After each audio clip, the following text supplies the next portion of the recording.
દરેક નીતિની સામે કાયદાની રીતે ઊભો રહેતો SSK ન્યૂઝ ચેનલ। ડિંડોલીમાં 31મી રાત્રે યુવાનની ચપ્પુના ઘા મારી હત્યા કરી ભાગી છૂટેલા હત્યારાઓને ડિંડોલી પોલીસે ઝડપી પાડ્યા હતા। સુરતના ડિંડોલી ખાતે 31મી રાત્રે મહાદેવનગર રેલવે પટરી પર રાજા નામના યુવાનની ચપ્પુના ઘા મારી હત્યા કરી ભાગી છૂટેલા હત્યારાઓ જેમાં ઉદય ઉર્ફે ગોલુ વાસુદેવ પાટીલ, શ્રવણ ઉર્ફે રાહુલ ઉમર વેસ અને હિમાંશુ મોર્યાને ડિંડોલી પોલીસે ગણતરીના કલાકોમાં ઝડપી પાડી સળિયા પાછળ ધકેલી દીધા હતા। 31 ડિસેમ્બરની રાત્રિના સમયે ડિંડોલી પોલીસ સ્ટેશનના નવાગામ વિસ્તારમાં રેલવેની પટરી પાસે એક મર્ડરનો બનાવ બન્યો હતો। આ ઘટનામાં હકીકત એ મુજબ છે કે આશરે 11:30ની આસપાસ એક વ્યક્તિ ઉદય ઉર્ફે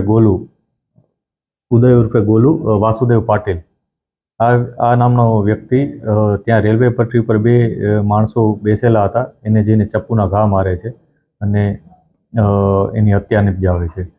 આ બનાવના મૂળમાં જતાં પોલીસને માહિતી મળી છે કે આશરે 11 વાગ્યાની આસપાસ આ ઉદય ઉર્ફે ગોલુ એ જ્યારે રિક્ષા લઈને જતો હતો ત્યારે મરણ જનાર રાજા ગાયકવાડ અને એના મિત્રો ત્યાં ઊભા હતા અને એની ઓટો રિક્ષા અટકાવી હતી અને બંને વચ્ચે ઝઘડો થયો હતો અને ગાળાગાળી થઈ હતી।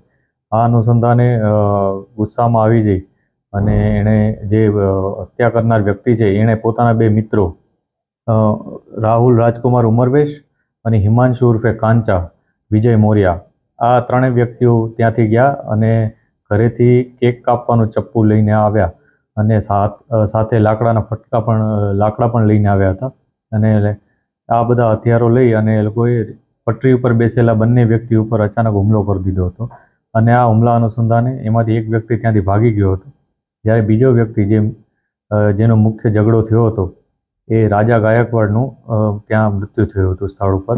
પોલીસે ખૂબ જ મહેનતથી આ બનાવને ડિટેક્ટ કર્યો હતો। પોલીસની અલગ અલગ ટીમો કામે લાગી ગઈ હતી અને વિસ્તારમાંથી આ ત્રણેય આરોપીઓને પોલીસે ઝડપી પાડેલ છે। દરેક નીતિની સામે કાયદાની રીતે ઊભો રહેતો SSK ન્યૂઝ ચેનલ।